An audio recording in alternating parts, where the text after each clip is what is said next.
குமரி, நெல்லை, தென்காசி, தூத்துக்குடி, தேனி ஆகிய மாவட்டங்களின் ஓரிரு இடங்களில் இன்று மிக கனமழை பெய்ய வாய்ப்பு. நீலகிரி, கோவை, திருப்பூர், மதுரை, திண்டுக்கல், ராமநாதபுரம், விருதுநகர் மாவட்டங்களின் ஓரிரு இடங்களில் கனமழை பெய்யக்கூடும் என வானிலை மையம் தகவல். தென்மேற்கு வங்கக்கடல் பகுதிகளில் காற்றழுத்த தாழ்வு பகுதி நீடிப்பு. நாளை காலை காற்றழுத்த தாழ்வு மண்டலமாக வலுவடையும் என வானிலை மையம் தகவல். கேரள மாநிலம் கோட்டயம், எர்ணாகுளம் மாவட்டங்களில் கொட்டி தீர்த்த கனமழை. கொச்சியில் தகவல் தொழில்நுட்ப நிறுவனங்களை சூழ்ந்த வெள்ளம்.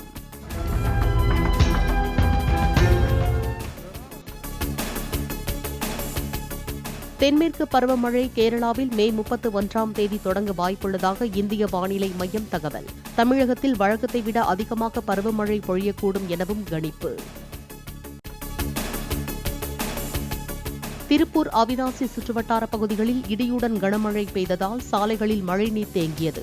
பல்லடத்தில் 1 மணி நேரம் பெய்த கனமழையால் அரசு மருத்துவமனை வளாகத்தில் வெள்ளம் புகுந்தது. அடுத்த 4 நாட்களுக்கு தமிழ்நாட்டின் ஒரு சில இடங்களில் பகல் நேர வெப்பம் 2 முதல் 3 டிகிரி செல்சியஸ் வரை படிப்படியாக உயரக்கூடும். அநேக இடங்களில் பகல் நேர அதிகபட்ச வெப்பநிலை இயல்பை ஒட்டியே இருக்கும் என்றும் வானிலை மையம் தகவல்.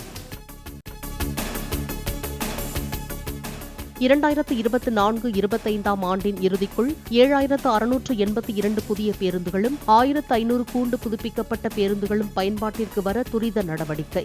ஒவ்வொரு மாதமும் 300க்கும் அதிகமான புதிய பேருந்துகள் மக்கள் பயன்பாட்டிற்கு வந்து கொண்டிருப்பதாக எடப்பாடி பழனிசாமியின் குற்றச்சாட்டுக்கு அமைச்சர் சிவசங்கர் பதில். பணியாற்றும் மாவட்டத்திற்குள் பேருந்துகளில் காவலர்களுக்கு இலவச பயணம் என்ற அறிவிப்பை 3 ஆண்டுகள் ஆகியும் நடைமுறைப்படுத்தாதது ஏன் என தமிழக அரசுக்கு அண்ணாமலை கேள்வி. தூத்துக்குடி சென்ற பேருந்தில் டிக்கெட் எடுக்க மறுத்து வாக்குவாதம் செய்த விவகாரத்தில் காவலர் மீது துறை ரீதியான நடவடிக்கை எடுக்கக்கூடாது எனவும் வலியுறுத்தல். தனது மனைவியின் கருவில் இருக்கும் சிசுவின் பாலிடத்தை அறிவித்த விவகாரத்தில் மன்னிப்பு கோரினார் யூடியூபர் இர்ஃபான். மருத்துவம் மற்றும் ஊரக நலப்பணிகள் இயக்குநர் இளங்கோ மகேஸ்வரனிடம் நேரில் சென்று மன்னிப்பு கடிதம் கொடுத்தார்.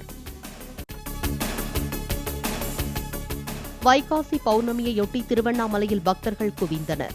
ராஜகோபுரம் முன்பு 5 மணி நேரம் காத்திருந்து விடிய விடிய கிரிவலம் சென்றனர்.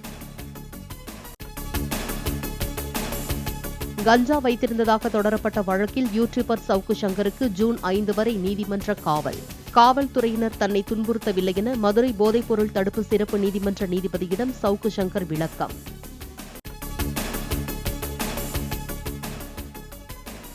ஒரே ஆண்டில் தின்பண்டங்கள், குளிர்பானங்கள் விற்பனை மூலம் சுமார் 2000 கோடி ரூபாய் ஈட்டிய PVR ஐநாக்ஸ். திரைப்பட டிக்கெட் விற்பனை மூலம் வந்த வருவாயில் 3இல் 2 பங்கு கேண்டீனில் வசூலானதாக தகவல். 6ஆம் கட்ட தேர்தலுக்கான பிரச்சாரம் இன்று மாலை ஓய்கிறது. டெல்லி உள்ளிட்ட 58 தொகுதிகளில் அரசியல் கட்சியினர் இறுதிக்கட்ட பிரச்சாரம். தேர்தல் பிரச்சாரத்தில் நட்சத்திர பேச்சாளர்களை வரம்பு மீறாமல் பேசுமாறு நெறிப்படுத்த பாஜக மற்றும் காங்கிரசுக்கு உத்தரவு. JP நட்டா மற்றும் மல்லிகார்ஜுன கார்கேவுக்கு அதிகாரப்பூர்வ கடிதம் அனுப்பியது தேர்தல் ஆணையம். ராஜஸ்தான் பிகானீரில் பாகிஸ்தான் எல்லையில் பாதுகாப்பு பணியில் இருந்த ராணுவ வீரர் மணலில் அப்பளத்தை மூடி சுட்டெடுக்கும் வீடியோ.